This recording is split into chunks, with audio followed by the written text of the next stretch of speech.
So I think the biggest thing when you're on a losing spree is just to make sure that you're mentally prepared and solid for the next game. Because when you're kind of on tilt, you're gonna play a lot worse than you would otherwise. So when it comes to LCS teams, make sure that you can sit down with your team, talk about the troubles you have, because your team is like your family. So it's important to be able to sit down, talk through everything, and then just get ready for next time. Well, the Unicorns of Love, they are certainly not on a losing streak. They might have to lend a hand to some other teams that are currently in that situation. Welcome back for our final match of the day. It is a newcomer City LCS that are making a run for the top of the table. The Unicorns of Love and H2K Gaming. Both teams are coming off a 2-0 week, very successful. Let's start by taking a look at the lineup for the Unicorns of Love on the blue side. Vizicachi, Kikis, Power of Evil, Vardags, Hillesong, and Sheepy. Well, they had their first consistent 2-0 week. They demolished Roccat, proving to me at least that they are top 4 material for now, and very inventive in their picks still. Power of Evil was our MVP last week, and his Cassiopeia was very impressive. Yeah, Power of Evil always bring out these innovative picks, especially his Cassiopeia. After the rework, it was a big controversy whether Riot did a good job with the Cassiopeia rework and how she was in terms of power. And I do think some players in LCS, especially Power of Evil, has done really well in showcasing just how strong she can be in the right hands. Yeah, Soren also showcased it last week, and just for him and in general, Power of Evil, he also picked Kog'Maw up the very next day, showing strategic diversity also for the team. We actually have a graph showing how much damage dealt there was to champions across the entire team, and as we can see there, Power of Evil on that Kog'Maw, miles above anyone else and even above the average in the league. And it also shows how impressive that is, because Kog'Maw is not an easy champion to play, and you have to pick your power spikes. Yeah, no, definitely. Kog'Maw is very hard to get through the early game, but he's the kind of champion that needs to get to those power spikes, level 6, level 11, level 16. All those like ultimate levels, they really help in developing his power even further over the game. The longer range he gets, the more damage he gets, and the harder he becomes to deal with for the enemy team, because he can just keep firing those artilleries from such a long range. Yeah, I feel like the Unicorns of Love have done a good job. When we said in the beginning of the season, well, they're all about these crazy picks, but they have translated it into bringing a strategic plan into it, to go with all those new off-meta picks and those stranger picks in there. I also want to talk a little bit about the bottom lane, because we had Vardags here last week, and he said, well, we got a lot of criticism for our 2 versus 2. Rather, we've worked on it, and I feel that we are a top 3 bottom lane in EU right now. What do you think? I wouldn't call them a top 3 bottom lane in the LCS right now. I think Hillesong as a player, he's very aggressive. I like seeing him play because he just walks up to the enemy and then tries to predict where they're gonna run and then just fires his skill shot, and he's very confident in it, and you see it in the way he moves, the way he throws his skill shot, and I think that's the main strength of their 2v2 bot lane. Vardags, I think he just has to play a bit more of a supportive role. That's why we saw him pick Caitlyn much and have some success with that, because he just lets Hillesong play aggressive, keeps pushing, and just creates those opportunities. Yeah, we'll see how that one plays out. Their opponents, H2K, also newcomers in the league on the red side, Odoamne, Lulex, Ryu, Yarnan, Kissing, and their coach, Prolly. Also coming off a 2-0 week, it looks like they found the on-switch. The minute they had some advantages, they just pushed that and pushed for the win. How much of that has to do with that new voice coming in there, Kissing?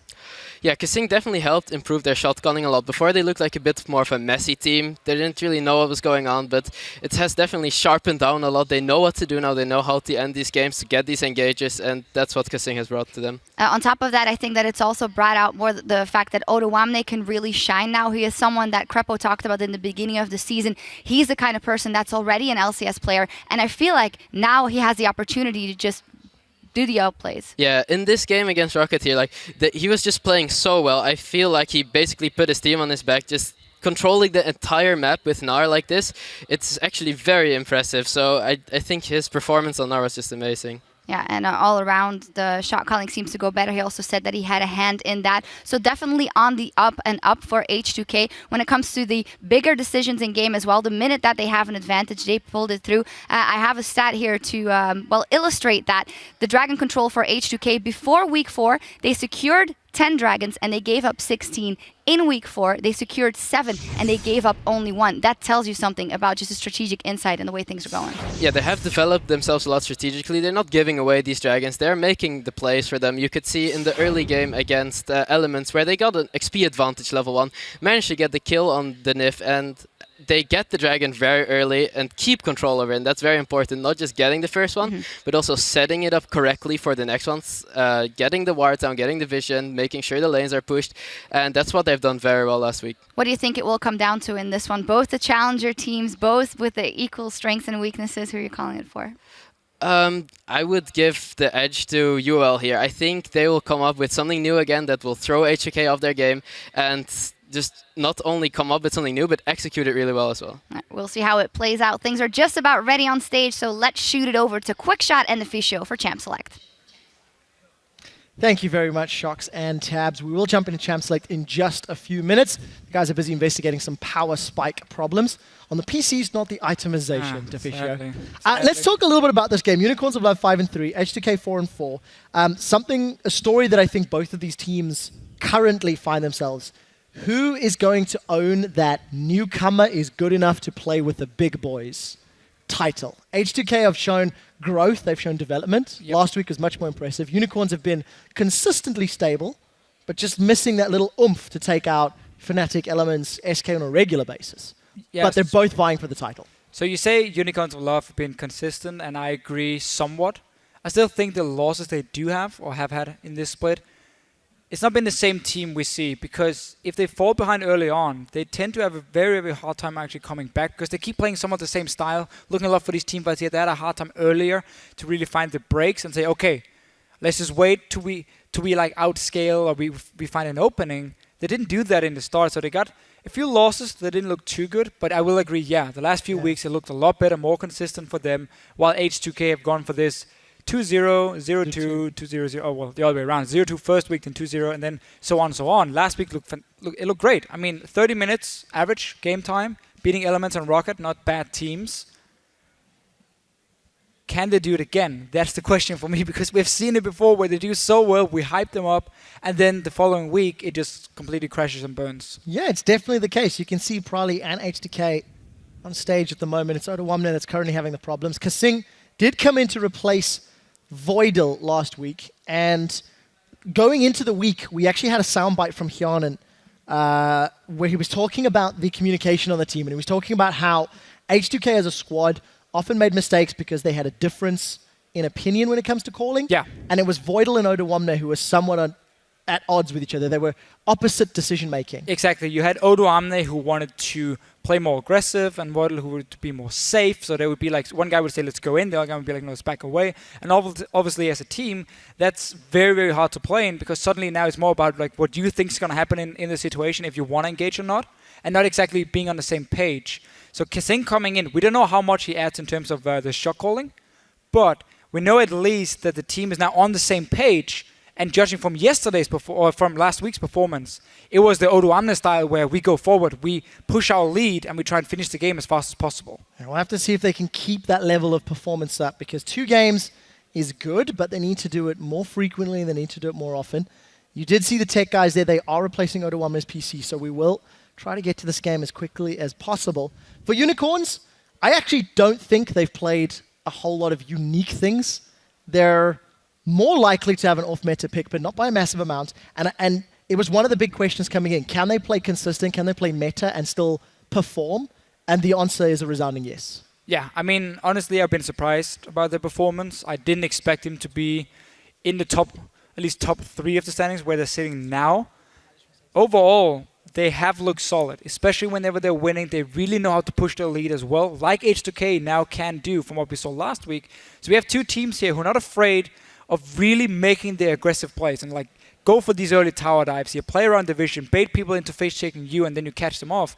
They are doing it, and it's working for them. That's why they're sitting here. And then I really like the solo laners and Kikis together. Those 3, actually from both teams, it's going to be more about solo laners and jungler than the bottom lanes, in my opinion at least. Because you have these star players like Oduam, the Lulex from H2K, and of course Power of Evil, Visichachi, and Kikis from Unicorns. I'm not sure if Vardax and Hillesang is going to be top 3 bottom lane. I don't really agree on that statement just yet. We're going to have to see more from them. Because actually Vardax on average, at 10 minutes, he's behind like 3 or 4 CS. It's not a lot, but it clearly shows they're not winning the laning phase. They're not dominating in 2-on-2. Interestingly, with Vardax, despite the laning problems that he does have. In the similar vein to Steelback from Fnatic, he does perform in those team fights. The later the game goes, the better Vardags performs. He's got a higher kill percentage than his opposite number, Hjarnan. And there's an interesting battle in this game. It's the battle of the Swedish AD carries once more. Of course. We'll need to see whether or not the brains of Hjarnan will go up against the brawn of Vardags. And Vardags last week as well, I know we're quoting him a lot, but he also touched on the fact that Unicorns are actually impressing him in terms of how they're performing in the league. Shox was asking him, how is the team feeling? And they said, look, we didn't think we were going to be at 5-3. We didn't think we were going to be up near the top 3, top 4 team. And I think they're handling their success well. You don't feel like they're underestimating opponents. You don't feel like they're going into a game, not fully prepared. No, I agree 100%. I really like the way Unicorns work. I know Sheepy, their coach, is fantastic. The players really respect him. They listen a lot to each other. And as they often say, they're friends. They're having fun in the game, in practice, which is so important because when you play in the LCS, there will be days where you have these 6 to 8 hours of scrims and you're a little bit tired. You lose maybe the first 2 and people start getting in small fights and it becomes very annoying and you just kind of want the day to end.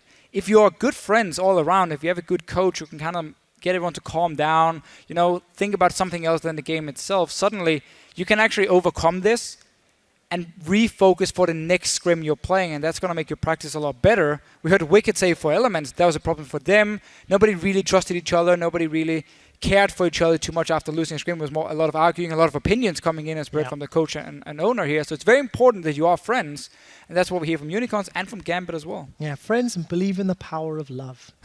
One thing I do want to touch on, I have heard from production team that the referees and the QA guys are hopefully going to have that PC swapped done and ready to go very, very shortly. We did catch some glimpses there of Scott Parkin, one of our referees here in Europe. It's his birthday today, so happy birthday, buddy. Thank you very much for whoever was yelling that one. He does have the soundproof headset, so he won't be able to hear you. Unicorns of Love versus H2K. 5-3 versus 4-4. This is the battle who's going to determine who's up at the top of the table. And considering the trouble that Elements have had, if we step back, this is the last game of the first half of the split. Tomorrow, we're going to start seeing rematches. Tomorrow, there's only 9 games left.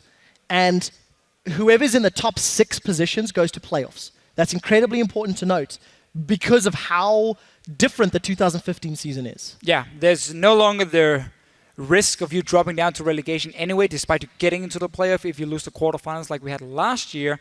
So yeah, top 6, you're safe. Obviously, again, number 10 in the standings, straight down to the Challenger Series. I don't think H2K, Unicorns, or Love have to worry about that at all. It's going to be, again, about securing a good seed into, again, the playoffs, because number 1 and 2 obviously skipped quarterfinals and straight to the semifinals. If you can manage to break up there, if either Fnatic or SK start losing some games, suddenly it looks really good for you towards the end of the split. Well, we'll see how it works out. We apologize about the delay, but we are into the final game of day 1 here in week 5. Bans flying thick and fast. Unicorns removing Zed, Siva, as well as Lissandra, and H2K have taken off that Cassiopeia and Maokai from Chachi, but Na is still available. A lot of teamfight focus from H2K in their bans, and I really like the Sivir ban coming in here because Hjarnan as well, he's not a hard carry, AD carry, he's more about utility, helping the team, and what H2K did so well last week was when Hjarnan would get an advantage, he will play Sivir and he would just fast push waves. He would get one out of it, go to mid lane, get another one, go to top lane. And he really used that wave clear and again, fast pushing ability to just get a massive lead for H2K in both the games. So that's why Unicorns target it, ban it away and say, okay, let's see what our 2 AD carries can do when they're no longer playing that supportive or utility focused AD carry Sivir is. Well, we'll see what the teams decide. Fairly quick lock-in for Kikis on that job, and this will be the 4th time that he's played the champion. Again, very high kill participation, 89% for Kikis on Java in the 4th. Yeah, but one of the first times we actually got to see Unicorns Love not first picking Gnar when he was open. Normally they will instant lock him, especially also with Lissandra being taken away. Kassadin is open, not being taken in the first rotation by H2K, so that could be the go-to signal for Power of Evil, especially because Cassiopeia has been banned away, who has a fairly good matchup against him. And if you contrast Power of Evil Kassadin versus Ryu Kassadin, Power of Evil has managed to earn himself 6 kills, 0 deaths, 8 assists in one game. And Ryu is simply not shown. Played one, he went 5-4-4. And Ryu struggled when he's playing those assassins overall. We'll get to that in a second. Irelia and Corki locked in. Unicorns with a very powerful mid game. Okay, so this explains the first pick, Jarvan. First of all, you take it away from Lulix, and then you actually somewhat bait H2K to taking that Gnar, so you don't have that Gnar and Jarvan combination we've seen so many times, and you pick Irelia into it. Irelia will beat Gnar in a one-on-one, especially once Trinity Force is completed, but you are weaker in terms of team fighting, so as long as Unicorns can keep Oduamne in a side lane with Visitachi, then they suddenly have the edge here because of their Irelia matchup, and that's what they've been doing, and we've seen it before as well, taking this kind of comp. So that's why they first picked the Jarvan and actually give Gnar over. Well, we'll see if Unicorns can maintain control of the map by keeping H2K in one of those side lanes. H2K last week demonstrated near flawless map play, near flawless transitions and rotations between lanes. They've got themselves a very mobile jungler in Rek'Sai, and Hyanen's grabbed himself that bursty Graves. It'll be the second time he will be performing on that AD carry. A fairly meta, fairly standard team composition here for H2K. Kassadin's still available, and mid lane is left to be locked in. Very, very standard all around. Good lanes, early jungler who can make some plays. We saw how obviously Reignover were basically running rings around Svensson on Jarvan earlier today with his Rek'Sai. Lulix looking to do the same. He's always extremely active early on. He's really the guy trying to snowball the team. And then of course we want to see what Kasing can do, because he actually had a great start last week. Both the games, it was him with the first spot onto Nif, really starting to snowball against elements. He likes to play Annie, he likes to play Thresh. Thresh already been picked, so I'm not even sure why I'm talking about it. Whatever support picks is going to be for Kasing. Well, Unicorns of Love rounded out the team composition. Power of Evil going to arguably his signature champion, Syndra.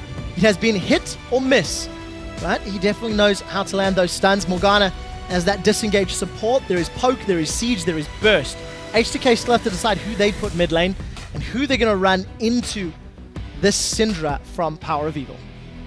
Yeah, I mean, you can go for a very safe choice in Orianna, but you kind of give up all the pressure in the lane. We have seen it being played from Ryu beforehand. And then again, you have a very strong 5-on-5 team fight. In that case, Kassadin also open for him. LeBlanc open, Lulu open. Yeah, LeBlanc, Syndra. Ooh, Ari open.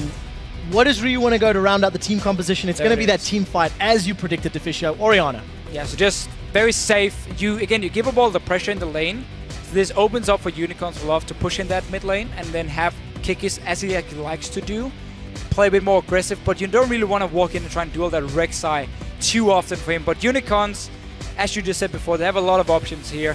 You can siege up with a Syndra Corki in the mid game fairly easily. You have the split pushing potential of an Irelia. You have the Black Shield from Morgana, so there's some disengage coming in. A very, very standard but all-around team comp, where H2K is more about this straight-up 5-on-5 team fight here. Mega Gnar goes in, Orianna and Graves combined with the two ultis. That's your AoE wombo combo you gotta pull off. Once that is gone, however, that's where it becomes pretty tough for them against a lot of sustained damage from Unicorns. Well, we saw throughout the entirety of that last minute, Sheepy as well as Prolly really in full discussion with their teams. We've heard from both of the respective coaches that in those last minutes they just discuss how to play the comp, things to remember, warding strategies. Deficio, we've touched on the timing of these team comps. We will see them in just a moment, but I think it's all about the mid game for the Unicorns of Love. And I feel if H2K are given time to scale, I think I prefer their comp in the late game. Yes, there's risk, inherent risk in that wombo combo, but I don't know, I think they can make it work. H2K have shown great team play. It can be slightly stronger, but it's not too big of a difference. Unicorns of Love have loads of things they can still do. Well, you did see those team comps, guys. Hit us up on Twitter. Hashtag UOL win or hashtag H2K win. And I've got a fun mini game. This is the battle, in my mind, of the up-and-coming Swedish ADCs. The Swedish AD carries that everybody's talking, where do they actually rank? What is their power level? And let's see who can claim victory over their opponents. Yeah, they might think they're up among the best AD carries, and maybe they are. We're going to have to see as we go further into the season, but we just have to admit, when it comes to H2K and Unicorns of Love, you don't really talk about the AD carries. Nope. Again, it's about the soul lane, it's about the junglers. They are the playmakers on these two teams here. And obviously Hylissang and Kasing, we heard some praise for taps on the desk for Hylissang. They also like to play fairly aggressive. Deficio, it looks like we're going to have standard lanes, so while we wait for this to set up, I'm going to ask you a question. Last week, both of these teams went 2-0. Which team demonstrated a higher level of play in their victories, in your opinion? So I want to say H2K because they won on 30 minutes in both the games, but they played Elements and Rocket, two teams known for being very weak early on. And again, if you manage to get that kind of snowballing like H2K did, you can close it out very easily. But I just like the way they really moved around the map. There was barely any mistakes from them, and that's again why I feel like H2K looks slightly better, but it's impossible to say. Now they're facing each other, different opponents. I don't expect to see the same kind of mistakes like we saw Rocket and Elements do early on from Unicorns here. So we'll see if Unicorns can maintain control in the early game. Nothing really surprising as far as itemization is concerned. We do see both of the top laners hanging out with their junglers to set up that very early buddy system. And Helisan going to get an early ward and early vision. So he's just trying to spot if H2K actually doing the Gromp and see if he can stop them on it. And as soon as they saw him roam around, they decided to not start it and instead go down to this lane here. Normally, otherwise on Thresh and Graves, you can take Gromp really easily, even flake the Gromp down towards the tri-bush so you have a shorter route into the lane itself. But we're gonna just see no XP advantage, fairly standard start. Same goes for the top lane. Cloth 5 actually from Odo Amnes, so really not looking to bully out the Aurelia instead. Just have these very, very long trades where you're going to out-sustain her instead, but she has a flask and potion, so it's going to be a bit of a farm lane between these two. We'll see who can come out ahead. Okay. Holy moly! Unicorns have got some fans. Those fellas last week with the unicorn head masks. Mask is the word I'm looking for. Obviously chiming in 91%. But it is up to this game to determine who's going to control that mid stage. Odo Wamne, as you've touched on, defensive start, shoved the wave in. We did see Power of Evil shoving the mid lane in against Ryu. And a moment ago, Hyonan and Kasing pushing as well.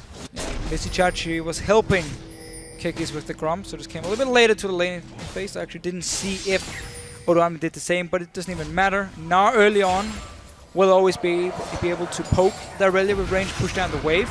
It's going to be all about the Trinity Force completed or just phage into Sheen, and that's where Visichachi can take over the lane and start jumping the Gnar.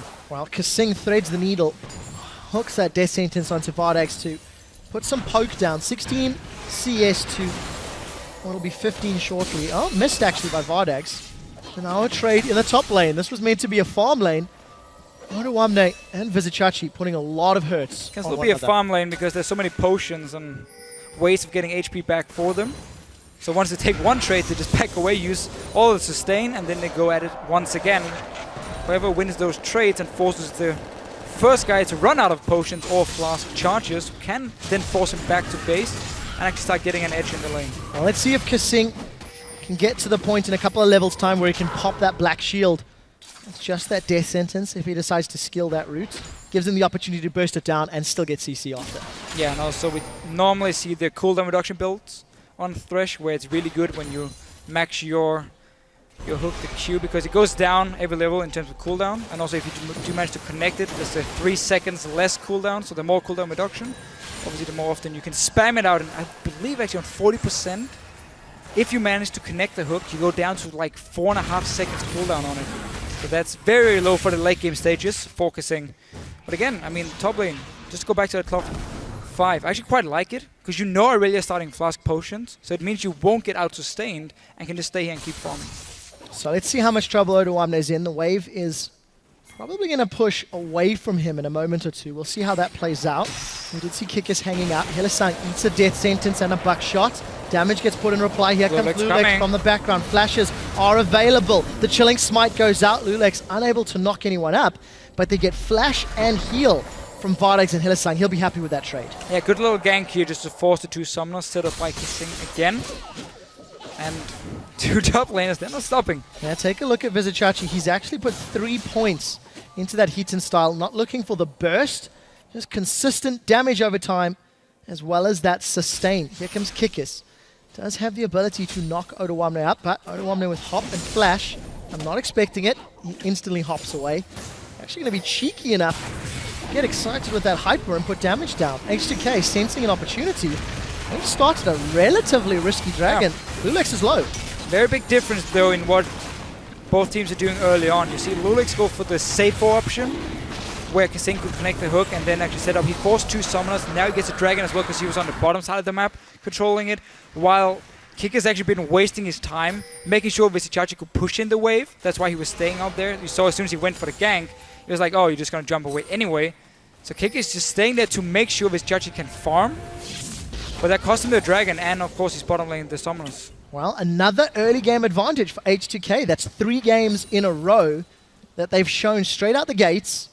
They can make the right plays, they can make the right decisions. They did this last week, and they started well this week. Yes, it might be an advantage now, but once Aurelia, again, as we talk about, get close to that Trinity Force, then she will take over the lane, and then suddenly it's an advantage to Unicorns of Love that they secured Visichachi in the lane itself to pick up farm. Not really been denied too much. So it just depends on how you look at it, and it's different times it's going to benefit you. We'll see who can take advantage of that. 7 minutes on the clock. Even gold. Look at CS numbers. Chachi under a little bit of pressure from that mini Nars auto attack. So he's about 6 down. Even in the mid lane. Even on your AD carries. Gold, as close as it's going to be. We're going to have to settle ourselves in for a long one. Both of these teams fairly happy to wait for their first items before they pick any fights. But Unicorns will hit quite a large mid-game spike compared to H2K as well. On their side, when you have 1 item completed for the Syndrome, Magic Penetration as well coming in. You see, Power of Evil even waited till he could buy a large rod for himself. So he's going to be very, very strong already. And then obviously Corki Trinity Force, Aurelia Trinity Force means that the Unicorns have a window where they can force these towers here, fast push them down before Oriana gets to a 2-3 item spike herself, which can really become useful. Oh, Kasing is in trouble. Let's see what can happen. No engage on the rest of UOL. Not enough deep vision, and Ryu was close by.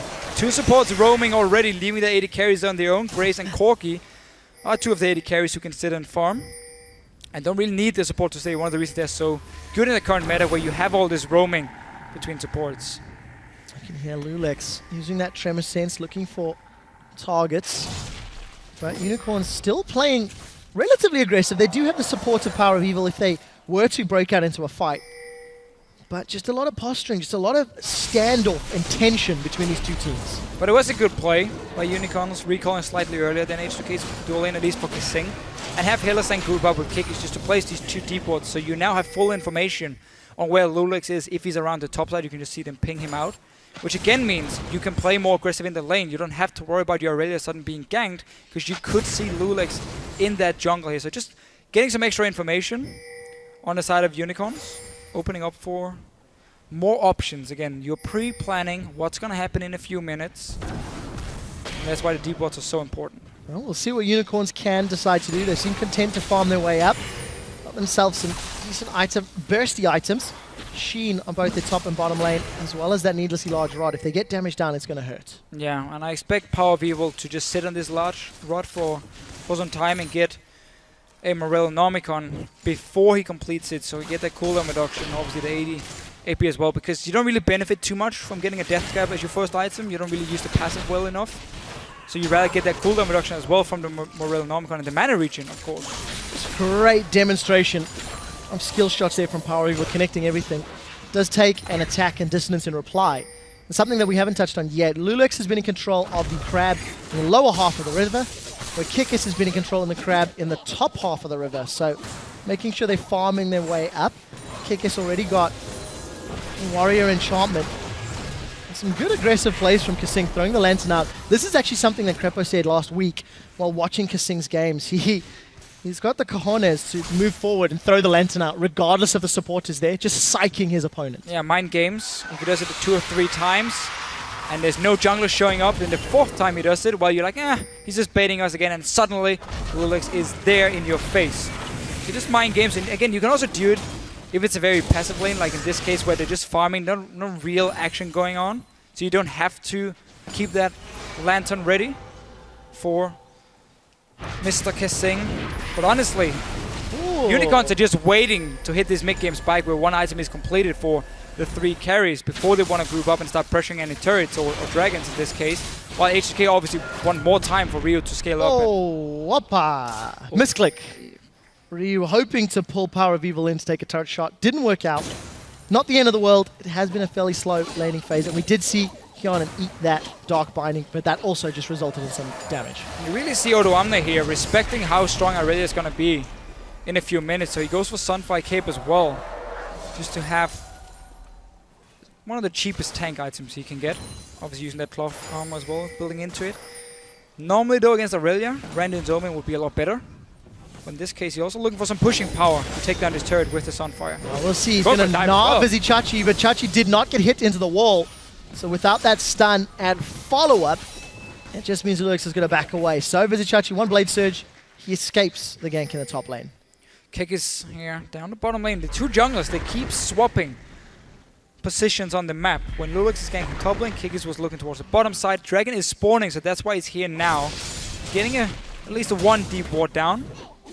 And if Lulix would have stayed top lane, we might have seen Unicorns try it. But then you have to remember there's the ulti from a Rek'Sai and obviously a TP from Odoamne, so Lulix can make these plays on the top side and still join for Dragon. So, as even as this game is going to get at the 12-minute mark, Dragon is up right now. We do see the makings of that Morellonomicon for Power of Evil versus a completed Athene's for Ryu. One thing that I do think we need to keep our eyes on is just how many hit points the respective towers have in each of the lanes. I get the vibe that once a tower goes down for either team, it's just going to free up their ability to move. Odoamne's got the advantage in the top lane, and we'll take a look at the others in just a moment. Yeah, mid lane has taken about 25% damage, but the bottom lanes have barely been touched by either team. So they might just trade the mid for the top turret, but that's where you always want to get the mid turret down, because that opens up the entrance to the enemy jungle two ways, where top lane only really opens up around the tri-bush itself. But let's see what happens. Once again, Odoamne is pushing down. He wants this tower. He's actually jumping forward with his Chachi. Oh, he's been stunned under the tower. Chachi! Chachi! There you go. With a 1-2 punch, he gets first blood. We'll break that down in a second as H2K, they've started up the second dragon. That's a flash forward from Hylissang. He's looking for the soul shackles. Lulix is just melted in his position. That's a flash forward from Kikis. He's looking for Hyanin. Kasing's going to save Hyanin's life for the time being. Look for Ryu. He's hanging around on the sidelines, sniffing for something to happen. But just like that, Unicorns of Love find 2 kills and get position on Drake. Yeah, they've been very wrong the last minute for H2K here. First, Odoamne trying to stop the recall from Vizichachi. He dies, and then H2K actually started Dragon with 4 guys against 4. Despite not getting any kills or any direct vision control, it's very risky this early to take the damage from the Dragon and also risk getting flanked around like we saw Unicorns do here. So 2 kills Dragon as well for them. And suddenly Trinity Force is completed. It's going to be very soon for the Corki as well. Then we can start seeing some aggressive plays. Well, Unicorns of Love bided their time. They lost 1 dragon, and at the 13-minute mark, they punish an over-aggressive Odoamne and secure their first dragon of the game. For the Unicorns, 2 Trinity Forces. You did mention that a moment ago. Moby Boots on Hylissang, no flash. It doesn't matter. UOL still looking to get tower pressure. I think if you look across the map, H2K, despite just losing that lead a moment ago, they're the ones that has got the tower pushing pressure. Odoamne has got a couple hits away from securing this top tower. So let's see who's going to get the first one, who's going to unlock their lane. So Chachi here actually just went aggressive onto Odoamne to give him that extra amount of fury. So he popped into Meganar, and now he couldn't actually take down the tower with his ranged auto attack. So that was smart enough. Oh, Rio. Oh, he missed another one. We see Power of Evil throwing down the damage. There we go. He's going to manage to secure the first kill. It's mid lane is down in reply. However, it was Power of Evil that got the kill. Now Hylissang, he's knocked up. Buckshot out, collateral damage down. Kikis has engaged a fight that maybe he shouldn't have. Cataclysm's out. He manages to crush the Sandworm before he gets killed in return. Hyanin managing to secure the kill and the red buff. 2 for 3. Yeah, Hyanin here roaming earlier than Vardax, so he was able to join the fight actually and win it for H2K. Go straight for this turret. Now Vardax is here after staying in the bottom lane first, trying to defend the turret. He will be able to, but it took a lot of damage. And again, some easy kills now for H2K. Trinity Force is picked up by Unicorns of Love, but it's H2K with the aggressive move, and Ryu is 0 for 2. Again, look at the minimap here. So yeah, Ryu missing another ulti. Hyanin is already on his way. He actually was back down towards the bottom side, then turning around. Vardax is left in the lane itself, and that's why H2K can now come in and start cleaning this one up. Kikis want to get a kill, doesn't realize his own AD carry is not even close, and he's going to end up dying for it as well. So H2K moves and counter moves. It's H2K that got on the board first with the dragon. before losing the follow-up, and, well, blue buff did go to Ryu. We did see during the course of that replay that Odoamne was able to secure the first tower of the game. So H2K now, you know, this sort of game of chess, the strategic moves, it's H2K that have slowly clawed a minor lead. Itemization, we did see that Morellonomicon completed. Needlessly large rods still for PoE. Trinity Forces on the side of Unicorns. And Odoamne just going full tank. No Hex Trinket today. And it's actually H2K making the move in the mid lane, where it was supposed to be Unicorns a lot with the Trinity Force on Corki, grouping up early and start pushing down on these turrets. Instead, Vardax again has been left in the bottom lane, while H2K say, okay, we don't care, it's a dead lane for us at the moment, we're just going to put our focus mid lane. So they actually get a tower, despite that mid-game spike of Unicorns here. Despite that mid-game spike. It's a lot of Makes sense to me. But we do see the tension and the pressure of this matchup. It has really slowed down the tempo. H2K maintain control of the Scuttle Crab in the bottom. I quite like Hyonan donating that one to his jungler. Gonna get that plus 30 additional gold. Thanks, of course, to having his jungle item. But let's see what control H2K can gain. Unicorns group themselves up. And still sticking in their lanes, despite the tower being down. Odoamne is not posturing to put any pressure elsewhere. I guess they got top, they got middle. Next logical one is going to be bottom, most likely to coincide with the next dragon. Yeah, no real reason for Odoamne to ever leave his lane. Still very tanky and just farming against Chachi. But Unicorns, again, they were supposed to be the team to make this move here. To take down that mid turret, or at least force H2K to sit in a 4-on-4 in the mid lane. Instead, H2K made the proactive one after winning that fight as well. Got the turret very low. It's very So honestly, they've done pretty much what they could do at this stage of the game. Well, it's very early to say. For Around H2K, 17-minute not mark. for Unicorns. But for H2K, as you mentioned, Fisher, 0-2 week 1, 2-0 week 2, 0-2 week 3. This week, technically, according to the curse, would actually be a 2-0 week. And they need to do a little bit more to secure that win against Unicorns. They've got themselves 1,000 gold lead. You see Lulex moving his way towards the bottom. I wanted to see if they can work.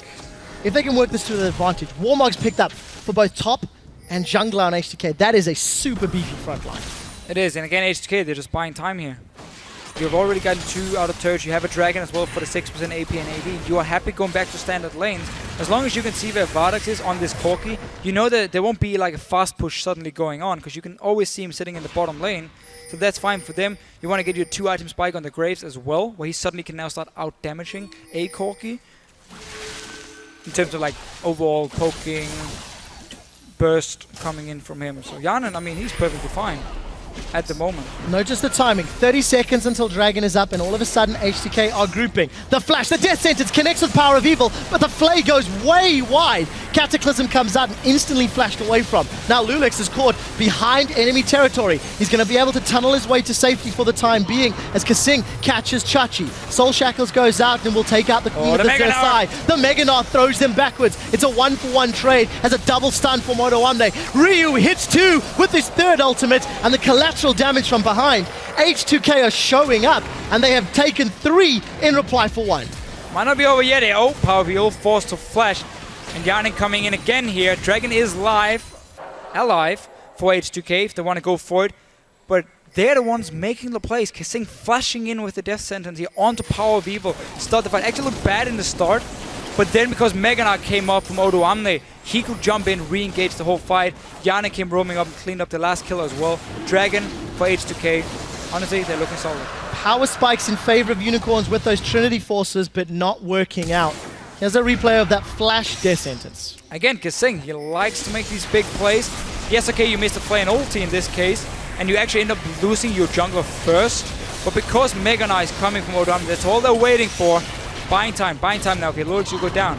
Odoamne, he stays, keeps auto-attacking, keeps building up the energy. Then he goes in. Hillesang goes down. Ryu actually lands an ulti as well. Easy one for him on Odoamne. Clean up a few kills. Well played by H2K. They managed to get themselves that second dragon. A bunch of flashes from the Unicorns of Love, and they're off to a very, very positive start. 2,500 gold lead. 1 kill in the advantage, and now trying to fend off Unicorns, who have just snuck their first tower of the game. It's still balancing on a knife edge. Yes, H2K have had good engages. Yes, H2K have got a lead. But they are somewhat reliant on their ultimates. They are somewhat reliant on getting the Mega Nog, getting the Shockwave. So if H2K make one misstep in those fights, I think Unicorns can pull it back. Yeah, that's the thing again. It's pretty tough to play to come from H2K because fail one of your ultis and suddenly Unicorns Love can re-engage on the side. But honestly, the way they've been playing so far, getting these outer turrets, getting the kills, a lot of farm as well. The Graves towards the static shift point. I think I said earlier that Graves couldn't do more burst damage than a Corki. I'd like to take that one back. That was not exactly what I meant to say. I was saying Graves on 2 item spikes is going to be very, very strong. We'll see if they can make it count. Kianan's been able to respond to those team fights. I'd say a little better than Vardag's. He managed to make it to the mid lane on both of the 2 team fights that have occurred. And while Vardag's hasn't necessarily been involved, 0 kills, 0 assists, that's going to be a testament to that. He is still scaling. He is still going to be in a position where he can make an impact shortly. The thing is though for Vardax, he's always been a step behind Yanan in this game. Yanan's been pushing down the wave and then Vardax would join and he would stay for too long while H2K would then roam to mid lane and make a play, and that actually cost Unicorns a lot. That's flashing away, but look at the bot lane here. Someone needs to go back down and defend. That's an uncharacteristic mistake from Kikis. Didn't manage to get that flag and drag. And of course he did get the flash from Lulek. So let's see what Hyanan can do. There's a million pings in that middle lane. H2K may be trading mid tower for bottom inner tower. We do hear the Rek'Sai scream. They're coming from behind. But again, this was the push I was expecting like 5-6 minutes ago from Unicorns, where they grouped together. You have the Morgana as well for disengage, but we're going to get a fight. Well, let's see what happens. The attack and dissonance goes out. Kikis caught in the back line. Gnar goes out. Kikis gets the Cataclysm down, which will kill Kasing before he is taken out in reply. We did see Chachi recall and try to put some presence on Hyanan. He gets caught by the Dark Binding. Soul Shackles is out. That was an ultimate blown, so AD carry and support in reply for a jungler. H2K did get a tower in the bottom lane. Unicorns got a tower in the middle lane. Overall, net gain for Unicorns of Love. Got at least to open up the mid lane and show what they can do with the Syndra Corki. Visichachi just didn't have a teleport ready to join the fight, and he was very late getting to the bottom lane. That's why he lost the tower to Yanan as well. So we're not seeing the same kind of play from Unicorns like we did last week. It's a bit more sloppiness, I think it's safe to say. But they're getting there now. At least got the 2 turrets down. Keep using your insanely strong Syndra and also the Trinity Force Corki. And I also want to quote something that Sharks actually mentioned 2 weeks ago when talking about the Unicorns of Love, saying how as a team they have this go switch and it tends to be on all the time. And one of the reasons that they were struggling in many of their games, they were over-aggressive as a team. However, last week, Unicorns managed to find some control, managed to find some patience. We actually mentioned they found that pause button. Now it feels like they're a little stuck in the pause mode, as they've had these power spikes, they've had these opportunities to play aggressive, and have opted to not take them. So now, ironically, they need to go back to a style of play from earlier in the split, where they are looking to fight and actually looking to, you know, catch H2K off guard. We're going to see here as well from Vardax. He's not going Blade into the double tank from H2K's side. Instead going for Infinity. So he wants the highest amount of single target damage he can get. Question is if Lulix and Odoamne will even allow him to sit an auto attack or force him to sit so far back he only deals damage with his rockets, at least for most of the fight itself. So no lifesteal coming in from him. Again, not a lot of poke coming in from H2K, so you don't really need that lifesteal on his side, so that's fine. Well, the tempo of the game is playing into Vardax's favor, that he's going to have the opportunity to build towards that high edge. 25 minutes in, 1,000 gold separates the teams, 4 towers to 3. I mean, again, it is just completely even. It is, and as you just said before here, the game allows Vardax to go in vintage because Unicorns are not looking to aggressively push down any turrets. Then you would have gone for the BT, get the lifesteal. Obviously, you don't need the crit when hitting a tower. The shield to keep you alive when you are in there auto-attacking on the turret itself. Instead, Unicorns are actually looking more for team fights, as they kind of missed the spike, and that's why he's going for Infinity Edge as well. Yeah, and of course, if Vardax is caught by a collateral knock-up shockwave, no BT sustaining the world's going to survive that. Then he's been mispositioned anyway if he gets caught out like that. Yeah. So a lot of pressure on Vardag's team fighting ability in this mid to late game. He isn't one of his better AD carries. 3 games played, 16 kills, 8 deaths, and 38 assists. Right, Cataclysm dunk. Lulex is just going to tunnel away. I think they'll be happy with that trade. Kikis hoping for more than he could get. That was the main engage gone now for Unicorn, so they're on even terms because H2K on their side, they're going to rely on either like Lulex using the tunnel to get in or Odoamne jumping in and Mechana to start fights. They don't really have any other engage, but they're going to try and pop it here. Rage building up Odoamne. Good timing for the Dragon itself. Let's see if H2K can actually get a fight. Notice how he's delaying the Mechana for as long as possible, knowing they can take the Dragon, and he just wanted ready if the fight will break out. Instant peel from the Unicorns. They wanted nothing of that engage. The ticking time bomb is a fairly slow fuse, and H2K got their 3rd Dragon. That was uncontested, and it was thanks to Kikis's maybe over-eagerness to try and trap Lulex. Yeah, safe to say at least. Well, pressure is now on this mid turret. H2K grouped up as 5. Teleport available for Chachi. Deficio, that mid-game power spike the Unicorns had available is not being used. And it's H2K that gets 75% of their turret's HP down in 1.5-2 million waves. A little bit too easy for them as well. There's actually decent wave clear between a Syndra and a Corki, but Unicorns tried to poke instead of clear the waves, which allowed H2K to get a lot of damage on the tower. And stay group DS5. Remember, you don't really want that Gnar into Aurelia anymore. You want to look for these big team fights together. We're gonna have to see if it's gonna be hard for H2K to start fights, because again they are lacking that hard engage. It's all about the Gnar jumping in or a flash in from Lulex. We saw earlier Rainover go for distortion on his boots on Rek'Sai when he had a similar situation. Could be an option here for Lulex itself. Otherwise, Unicorns again, as long as they can get the 1-4 going, they can actually do some work. So Kasing, however, has been relatively good at landing those death sentences. One more option. Millisag's going to take a little spit or two from Baron. Actually, that's a lot of spits, let's be fair. Half of his HP down. But for H2K, they seem to be content playing the slower game. They've been more proactive. Took the first Dragon, picked the fights, pushed the towers. It hasn't resulted in absolute control because their opponents have managed to put replies on the board. And every single time you hear that Rek'Sai scream, Lulex is just looking for more farm and more vision. Once again, taking control of those crabs in the bottom half of the jungle. Infinity Edge completed now for Vardags. Deficio win for the long haul, as these teams are signaling that it's going to be all about those dragon fights. Yeah, 3 already picked up by H2K, 1 by Unicorns, so no real biggie yet for any of the teams. The next one will of course be important, but as long as Unicorns can play around the Gnar and like he's Rage Bond, see, okay, he's about to go Mechana, fine, we just back away. Mechana pops, that's the main engage option from H2K. It runs out, and then Unicorns can actually walk in and start fighting. And obviously again, Visichachi, he's looking for these one-on-ones, he's gonna get it now. And it's... We'll see how this goes. Wallop. That is slow pace. Blade Surge. Red buff is there. It's a race, and Chachi is winning. Gonna force the Gnar ultimate from Odoamne. Not a matchup that Odoamne wants, but Odoamne is not looking for the 1v1, he's looking for the team fights. Let's see the positioning.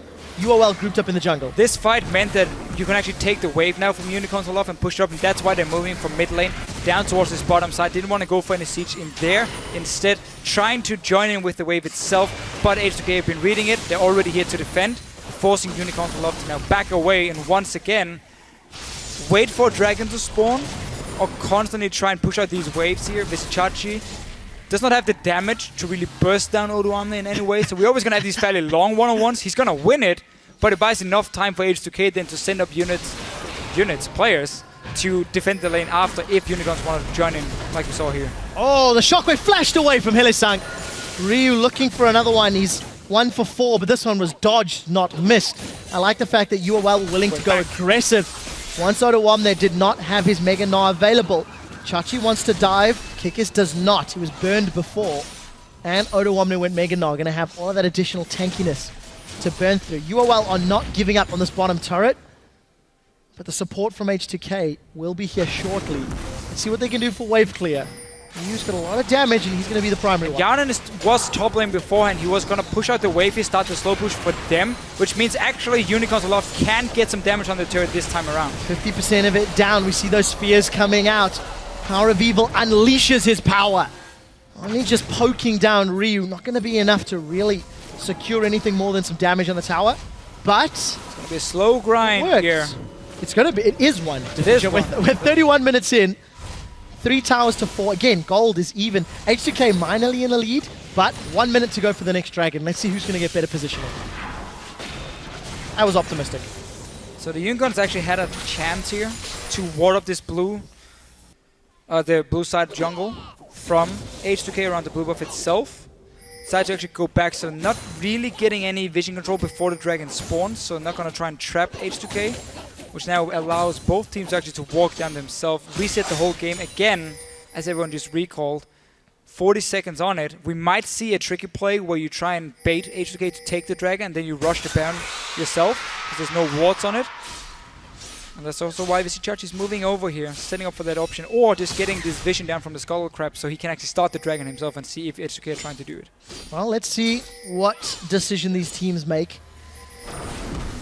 Really has been a patient game. And for H2K, I still feel there's so much emphasis on Ryu and Odoamne using their ultimates effectively that it could go wrong. There is these 2 ultra tanks doing battle. Odoamne is going to have the support of Ryu. So Odoamne gets a little bit of damage down from that hyper and has to back away. Lulex caught this time with no full support, and Kikis holds his Cataclysm for this engage. It is really good warding from Unicorns here around it, denying a lot of vision from H2K. Just got to get that one ward here in a small bush on the side. There we go. Pink ward from Hylissang. So they have full control. And again, they can see Odoamne at all times. They can see his rage by now is full. Wait for that Mega Gnaw to pop. Wait for it to disappear again. And then you can start a dragon. And H2K doesn't want to fight anymore because they have the small mini Gnaw. Well, Nagata, the house gets thrown out, so UOL will be aware. Prey Seeker gets some damage. Ryu looks for the shockwave, but melts through the black shield. Hylissang is in trouble. He's knocked up. He gets gnawed against the wall, but not stunned. It takes the wallop and a house to finish him out. Now Kikis walks through the box. He's slowed. Lulex is going to get taken out by Power of Evil's unleashed power. This is a sloppy fight with UOL in the background. They've got Vardags taking damage from the side lane, while Hyanan was dropped. Everybody split up. 3 for 2. Make that 3 for 3 as Kikis is trying to run down Odoamne with Chachi. That Irelia are doing so much work. Ryu is in place. Ryu is the here. attack in the distance. H2K may be able to finish this one out. The Mega Gnaw comes out again, and it's H2K that ace UOL. That was drawn out, and H2K didn't need their ultimates.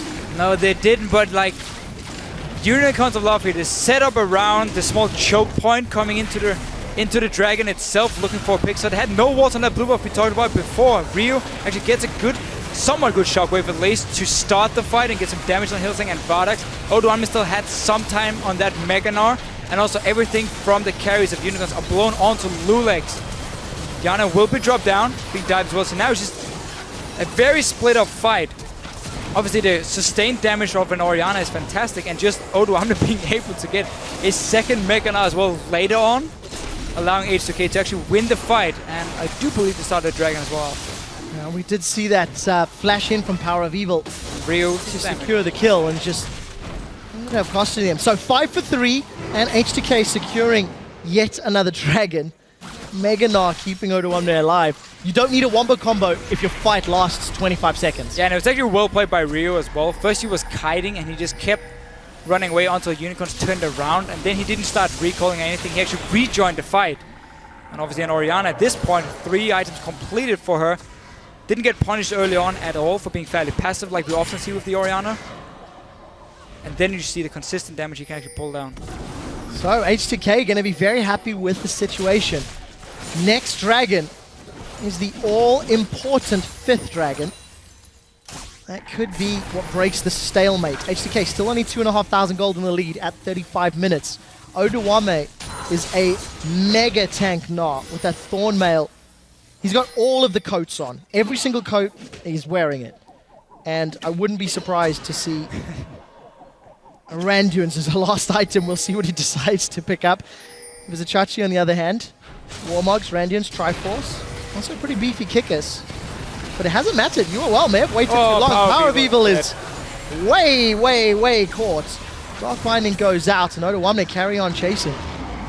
H2K punishing UOL for a small misstep. Yeah, it can't happen this late in the game. You cannot be caught out like that. You also have a Black Shield, worst case, but they're just not in a position to use it. Lulex looking for more collateral damage available. It's not even needed. Actually wasn't available. That was a buckshot. And we did see 2 kills picked up for H2K. Unicorns punished for a misplay, punished for being in the wrong place. H2K securing an inhibitor turret and the inhibitor. Super minions and a 5th dragon soon.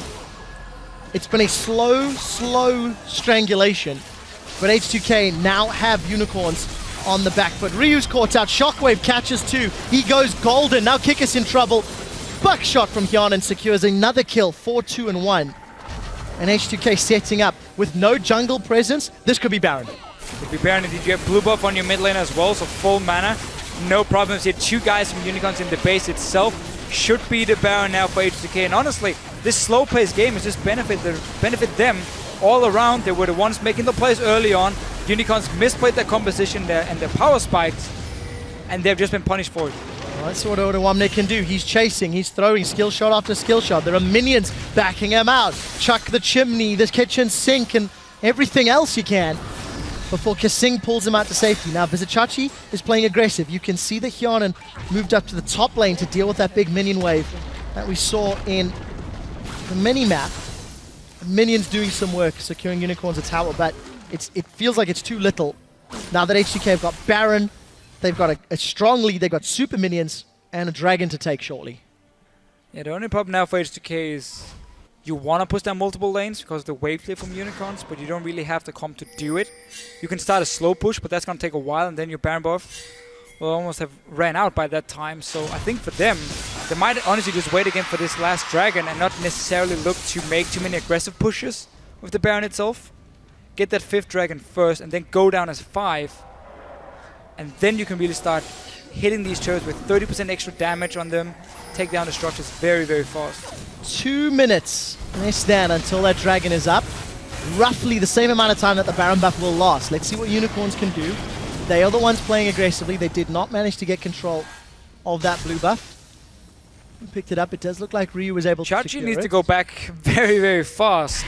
Because this lane has been built up slowly by Odoamne. They've seen him walk pretty much from his own tier 2 turret with this wave all the way down. That is a giant gnaw. And there was no reaction from Unicorns. That was just a free tower for H2K. Well, look at this. It's H2K that are grouping. For sure, I mean, Despite you the start fact pushing dragons if they allow up. you, so Well, gonna punish again. Unicorns uncharacteristically out of position. Death Sentence doesn't connect. 50% of the inhibitor turret is down. Another minion wave. Conga lines in. There's 2 Baron buffed siege minions up. Yes, a stun hit Odoamne, but you don't want Odoamne. Unleashed power not used yet from Power of Evil, and those siege minions still doing work. Here comes Vizichachi. Cataclysm comes out. It's Kickus that's in trouble. Lulex gets pulled to safety by the lantern. Now Chachi eats a house. Odoamne looking for more. Does not have anything else to give, but H2K get a kill and the tower, and Hylissang is just melted from the damage of Ryu. H2K peeling away. Dragons up in 20. And again, that was just Unicorns tunnel visioning on the dragon, which was going to spawn in about 1 minute and 30 seconds when this whole thing started. Didn't pay attention to Odoamne, building up a massive wave in the top lane and pushing it down. And suddenly it was just easy for H2K to walk over and say, fair enough, you're going to give us first tower. We have 2 cannon minions as well, Baron buffed. Take another one for them. Gonna get the dragon as well, or will they? TP coming in from Chachi. It's only 4 members from Unicorns against 5 from H2K. This is not gonna work. It's not gonna work. This is gonna be Abandoned scary. Dragon is up. It is secured. Chachi's gonna get caught by a boomerang. H2K looking for more. Kasing, he flashes. He gets Hylissang. Black Shield is up, so he's not gonna get rooted. And despite the Soul Shackles going out, Ryu has found Power of Evil. That is not gonna be a powerful man as he's down. The wallop holds Chachi in place. It's 2 kills and dragon number 5. Odoamne's got over 4,500 hit points in Mega Bajillion Gnaw, and he is just going to destroy Unicorns of Love. It seems the power of the mythical beasts has been tamed, and H2K are pushing in for the victory to round out their week with a strong first victory. Overall, just a very good game by H2K here, and actually showing they have great shot calling now. They know where to be in the map. They know how to create the plays. Kissing is not afraid to flash in on this Thresh here, trying to start a fight. And honestly, looking at the last 2 weeks, last week and this week, H2K looked like a stronger team than Unicorns of Love and more consistent in the way they're playing. If you just look at the last 2 weeks. Yeah, 3 games, I would agree with that. H2K slow and steady, but truthfully, they were always in control. Yeah, truthfully, they were making more proactive plays, and Unicorns, despite their timings and items, they didn't do anything. That was the weird thing, because Vardax was sitting in that bottom and he stayed there for such a long time when you were supposed to be the one grouping up here and actually try and create a pick through the Syndra stun and the Morgana binding. They didn't, and instead it was just H2K saying, fair enough, you're gonna sit back and farm. We're gonna make the plays, roaming from Kissing, Yanin leaving the lane as well, winning these early fights for them, getting the early dragons. And Ryu could just sit back and farm on Orianna. He didn't have to do anything. He got to 3 items, said, fair enough, now I'm gonna fight. And then he was really strong because he actually got to scale into late game. So this was a game for Unicorns where they have to go back and look at the champion and say, when do we need to abuse our spikes? When could we actually make some plays? Because we didn't do it this game. Massive difference in faces. Probably over the moon ecstatic. And you saw the stern seriousness of Sheepy from the Unicorns of Love. This actually ties them up in the standings at 5 wins, 4 losses apart. Contrast to Elements, who find themselves at 4 wins, 5 losses. Yeah. The middle of the table is blown wide open. The middle of the table is open up to so many teams. It's the EU LCS. I mean, everyone in the middle of the table, you can just beat each other left and right. Rocket obviously now actually falling further and further down. Yeah. But the Copenhagen Wolves picked up a win as well. So suddenly we have like Wolves, H2K, Unicorns, and Elements sitting near each other, fighting for that number 3 spot. Obviously, Fnatic and SK are still a few games away. A few games away from the rest. 8-1, 7-2. So they need to lose more games for anybody to catch those 2 guys. But I'm actually glad you brought up the Copenhagen Wolves, because their name now needs to be added to the conversation of Unicorns of Love and H2K. Yeah.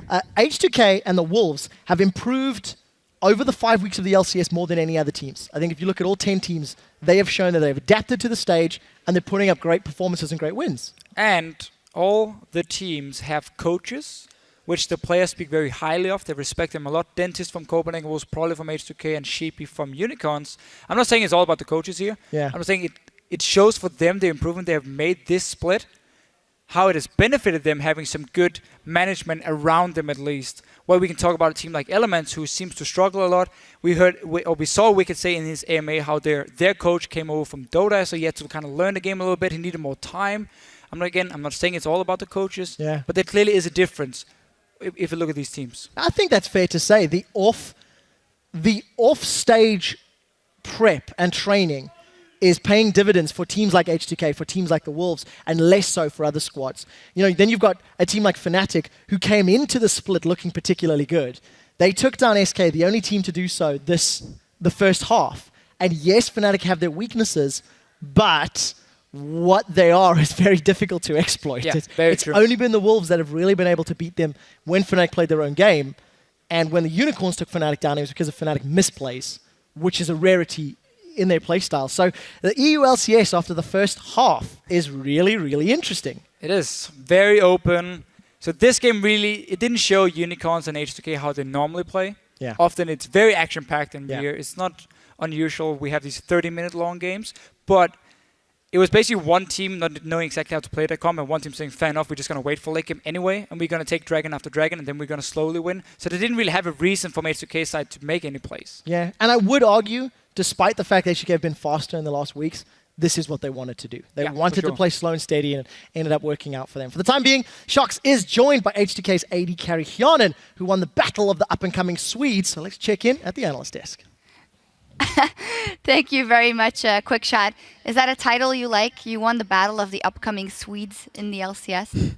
I think I'm a bit behind Reckless though, but yeah, I think I'm a bit better than Vordax, just mechanically, but he's a really good player. But this game was like, I really wanted to play Seaver, but they banned it away, so And they picked Corki that I want to play as well, but Graves is a really good champ at the moment as well, so I just picked that. They went just for everything that you guys wanted. Talking a little bit more about picks and bans. They first picked away the Jarvan. Were you guys surprised by that? Because it seemed like Gnar must have been a grand priority on your list. Yeah, we knew that they would do that, and we went for Gnar and Rek'Sai.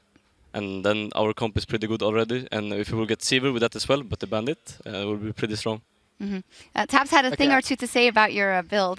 Yeah, well, no, it's more of a generic question. Since Season 5 introduced the Infinity Edge nerf by 5% crit chance, and lately the PD buff by 5%, do you think IH builds will phase out a bit? Maybe there's some sleeper AD carry builds that are good right now, because I see most players still build like Season 4, build that IH first, get into that static shift. What do you think? I went for IH and then for Aura's Blade. Just because it was a farm fest in the bot lane, so I was just bored. So I was like, yeah, we'll just get some cash here, and yeah, that's basically why I did that. Yeah, tell me about the flow of the game. You say I was just farm festing because they were actually waiting for their power spike to happen. Were you guys realizing that at that moment they would want to go in?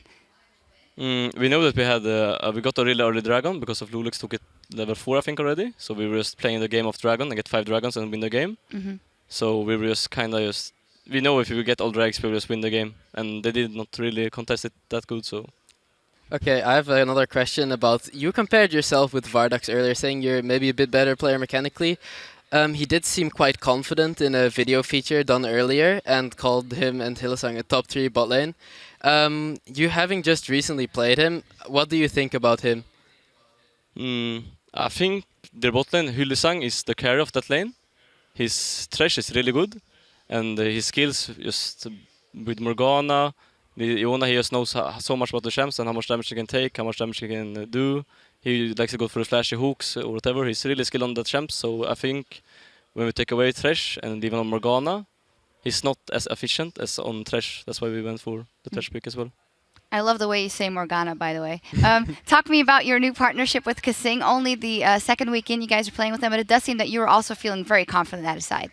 Yeah, he's pretty fun outside the game, so it's not that hard to get along with that guy. So it's really fun at the moment in the team. All right. Final question. You guys were the recently qualified teams coming in here. Is that important to you, the fact that you're able to beat out a team that's also on the up and up? I think every win is just important for us, especially these ones when they're similar score as us, 4-5, or they were 5-3, I think. So it felt really good to win this win. Yep. All important to climb up the standings. Congratulations, another win on the book for H2K. Thank you. All right, now as we wrap things up for the day here in Berlin, let's look at the standings at the halfway point in the Spring Split.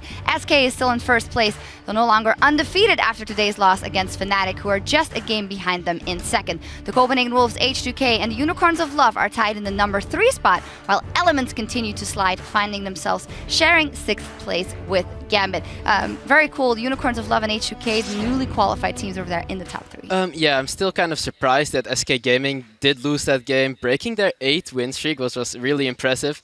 And I'm wondering if more teams are just going to look at how Fnatic beat SK and just really analyze the replay of that game and try to use it against them. Like maybe they have found the crack in SK's armor and will try to use it in the future. We'll see if teams can replicate that. With today's games on the books, one player clearly played on a level above the rest, racking up 8 kills and 16 assists. That, along with a triple kill as a mechanized menace, makes Fnatic's Huni today's fantasy leader with 45 points.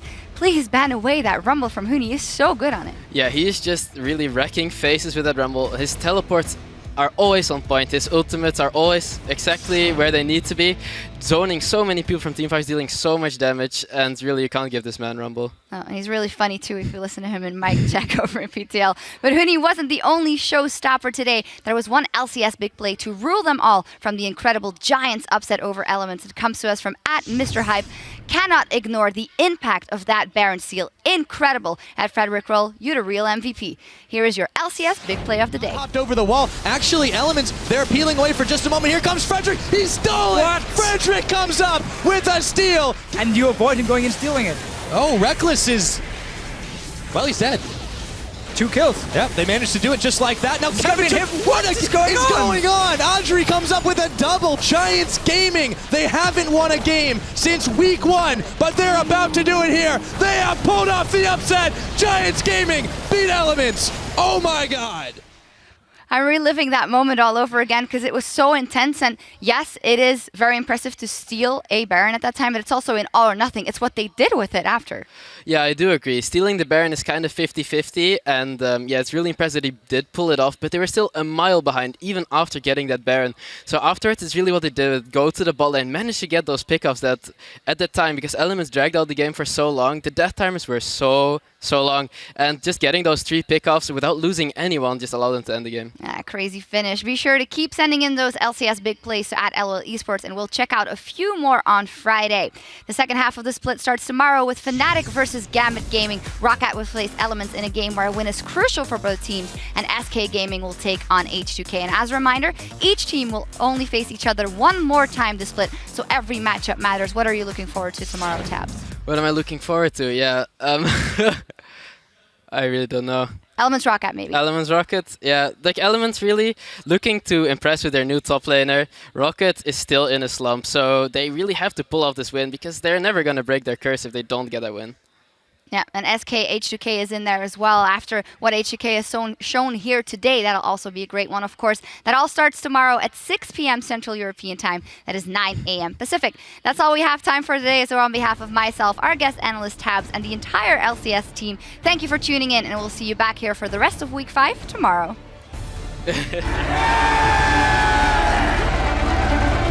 The crowd is hyped. The cheer goes up. And our first game of Week 5, Copenhagen Wolves versus Roccat. Yenko's already a little bit low. They're focusing Airwalk, so they take him down, but Yenkos follows, and Woolite eats the charm. He's found Unlimited. He hits his Zonius. Maybe they can find something as Airwalk comes a little too late. There's Overpower going down, however. Copenhagen Wolves take down Team Roccat. That is a massive Crocodile. Corey and Nisbet caught out. Solar Flare hits nothing. Nisbet needed to make that count. That's 4 games in a row. For Gambit. The Meganarch throws him backwards. It's a 1-for-1 trade. Has a double stun for Motoamne. It seems the power of the mythical beasts has been tamed.